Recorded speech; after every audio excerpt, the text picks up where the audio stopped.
Assalamualaikum teman-teman. Kali ini kita akan membahas perihal ilmu hitam santet. Tapi sebelumnya Mimin mau mengabarkan berita duka cita. Innalillahi wa inna ilaihi rojiun. Telah meninggal dunia saudari kita artis selebgram Steffi Agnesia yang juga mantan istri aktor Samuel Rizal meninggal dunia pada Kamis tanggal 21 Maret tahun 2024 malam. Sebelum meninggal, Steffi sempat bercerita kalau dirinya disantet oleh seorang perempuan. Kabar dirinya jadi korban santet pertama kali diungkapkan Steffi pada pertengahan 2023. Istri pilot Anggi Pratama itu mengaku sudah mengalami banyak keanehan selama 4 tahun. Orang yang menyantetnya itu menurutnya tidak hanya ingin membuat usahanya bangkrut dan rumah tangganya hancur, tetapi juga ingin Steffi meninggal dunia. Orang ini yang nyatet aku maunya aku sampai meninggal, ungkap Steffi di akun TikTok pribadinya. Dikutip Jumat tanggal 22 Maret tahun 2024. Begitulah ungkapan almarhumah sebelum meninggal dunia.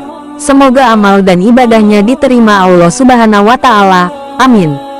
Berikut pengertian santet menurut pandangan Islam dan apakah benar santetnya tak adanya. Simak videonya sampai selesai dan jangan lupa subscribe. Sebagian masyarakat Indonesia memang tak asing dengan istilah-istilah supranatural, santet, pelet, pengasihan, dukun, dan sihir. Sementara, Islam sebagai agama yang menyeluruh juga membahas perihal supranatural seperti ruh, alam gaib, surga, neraka, kehidupan setelah mati termasuk sihir, dukun dan kekuatan supranatural. Bagaimanakah pandangan Islam mengenai sihir dan praktik dukun? Santet dalam deskripsi sederhana adalah bagian dari ilmu sihir. Al-Quran sendiri mengabadikan sihir dalam sejumlah ayat Al-Quran. Bahkan, Al-Quran juga mengungkapkan dengan cukup rinci asal-muasal munculnya sihir, yang terjadi ribuan tahun silam. Al-Quran menjelaskan, dan mereka mengikuti apa yang dibaca oleh setan-setan pada masa kerajaan Sulaiman, dan mereka mengatakan bahwa Sulaiman itu mengerjakan sihir, padahal Sulaiman tidak kafir, tidak mengerjakan sihir, hanya setan-setanlah yang kafir, mengerjakan sihir. Mereka mengajarkan sihir kepada manusia dan apa yang diturunkan kepada dua orang malaikat di negeri Babil, yaitu Harut dan Marut. Sedang keduanya tidak mengajarkan sesuatu kepada seorang pun sebelum mengatakan, sesungguhnya kami hanya cobaan bagimu, sebab itu janganlah kamu kafir. Maka mereka mempelajari dari kedua malaikat itu apa yang dimaksud dengan sihir itu. Mereka dapat menceraikan antara seorang suami dengan istrinya. Dan mereka itu ahli sihir tidak memberi mudarat dengan sihirnya kepada seorang pun, kecuali dengan izin Allah. Dan mereka mempelajari sesuatu yang tidak memberi mudarat kepadanya dan tidak memberi manfaat.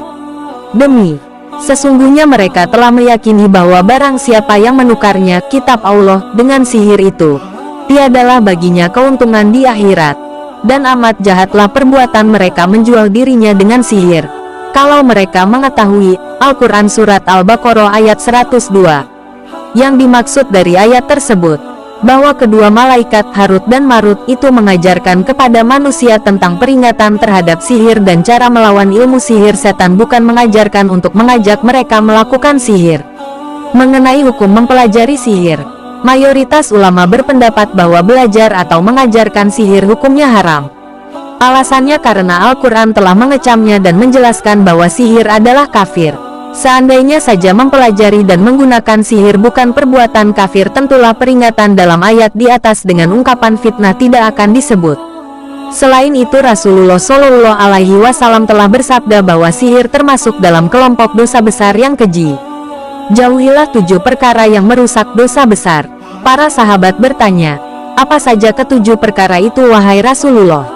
Maka Rasulullah Shallallahu Alaihi Wasallam bersabda, syirik kepada Allah Subhanahu wa Ta'ala, sihir, membunuh seseorang yang diharamkan oleh Allah Subhanahu wa Ta'ala kecuali dengan jalan yang benar, memakan harta riba, memakan harta anak yatim, lari dari medan perang dan menuduh zina terhadap perempuan-perempuan mukmin. Hadis riwayat Al-Bukhari dan Muslim. Kemudian Allah memperingatkan dengan keras tentang dosa syirik sebagai dosa yang tidak terampuni. Allah berfirman, sesungguhnya Allah tidak mengampuni dosa syirik dan mengampuni dosa lainnya bagi siapa saja yang ia kehendaki. Barang siapa berbuat syirik maka ia telah berbuat dosa besar. Al-Quran Surat An-Nisa ayat 48. Wallahu a'lam bisawab. Semoga kita selalu dilindungi Allah Subhanahu wa Ta'ala dari perkara orang jahat yang ingin mencelakai kita dengan cara santet, guna-guna, pelet, apapun itu yang berkaitan dengan kejahatan yang perantaranya melalui ilmu hitam atau dukun. Amin ya robbal alamin.